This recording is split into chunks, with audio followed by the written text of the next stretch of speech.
Hello people, welcome to the channel. In this one, we'll be talking about Hamzat versus Usman.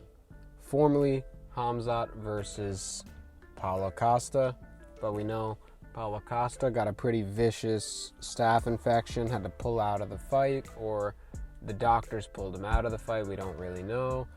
But now we got a whole new matchup. I think a harder matchup for Khamzat Chimaev.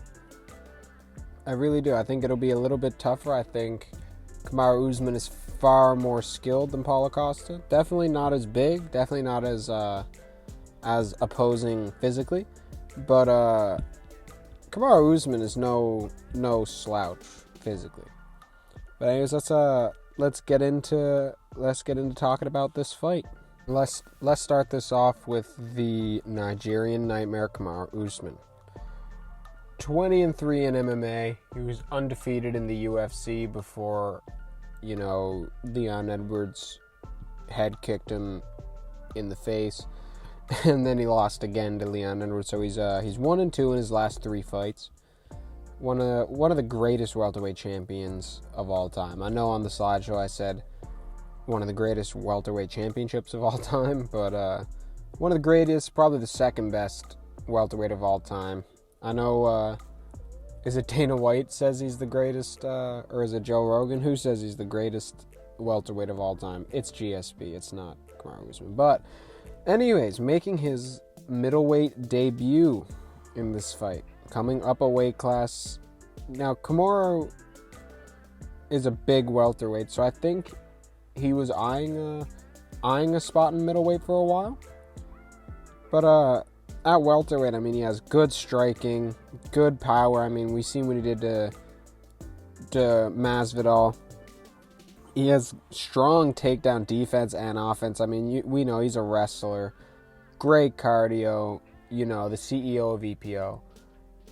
I think he's really solid, man. He's really solid. Sniper jab, one of the most piston-like jabs in the UFC. And I think he's a bit of a harder matchup for Hamzat. I really do. But let's move on to where I think it gets a little murky for Usman. So, where do I think it goes downhill for Kamaru Usman? Now, in the welterweight division, one of his biggest strengths was his size and his strength, his ability to overpower the other guy. I mean, he's massive, shredded, huge for that division. But moving up to 185, I mean, he's not going to be a tiny middleweight by any stretch of the imagination, but he's not going to be as huge and imposing as he was at welterweight. It's just how it is. And he's definitely not going to be bigger than Hamzat on fight night. There is no way. So I just don't think he'll be able to overpower Hamzat. I think he'll be the smaller and the weaker man. I do. I think the cardio probably still goes to Usman even on short notice. We'll have to see how it goes. It's only a 3-round fight now. Usman's been fighting 5-rounders for years, and he's on EPO. So, but he also doesn't have the best offensive Brazilian Jiu-Jitsu, and he certainly doesn't have the offensive wrestling of Hamzat at this point in his career with the legs that Kamaru Usman has and just the explosivity that Hamzat has. So with all that being said, let's take a look across the cage at his opponent Hamzat. All right, taking a look at Hamzat Chimaev, as you can see, he's 12-0, undefeated, never lost. This guy has looked like an absolute behemoth so far. I mean, absolutely destroyed Li Jingliang, absolutely destroyed Kevin Holland, had an absolute war with Gilbert Burns, but Gilbert Burns is a solid welterweight. He's a solid fighter. So that was a good test for Hamzat Chimaev, and he still beat him, He's had a fight booked for months now for Paulo Costa. I feel like now that he doesn't have to make that huge weight cut down to 170, because this guy is a 200-plus pound guy in between fights for sure. Now that he doesn't have to cut all the way down to 170 anymore, I just feel like he's going to be more like hungry and motivated than ever to fight, you know, and just train. I feel like I've seen a lot of videos of this guy in the gym just putting in work, you know.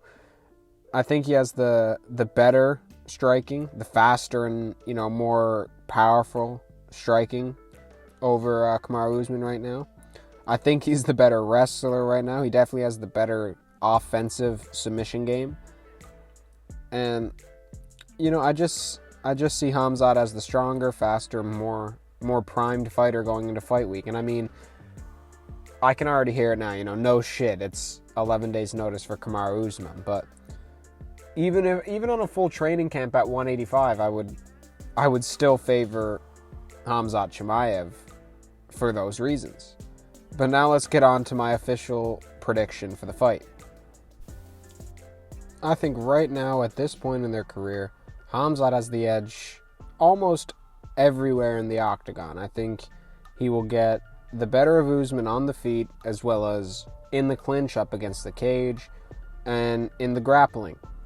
I see Usman stuffing a couple of takedowns early on in the first, maybe just in the first round.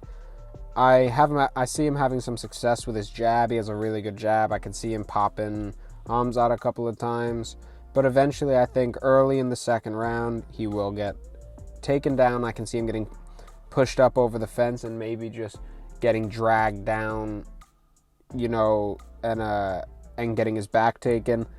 And so with all that being said, I'm going to go with Khamzat Chimaev by second round rear naked choke finish.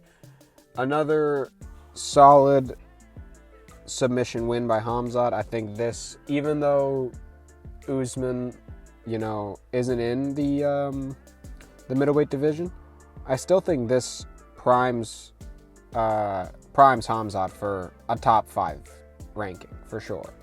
I mean, this is a number 1 contender, former dominant champion in the one division below. It's just it will be a good win. I know there will be an asterisk on it because it's on short notice, but this is going to be a really solid win for Hamzat.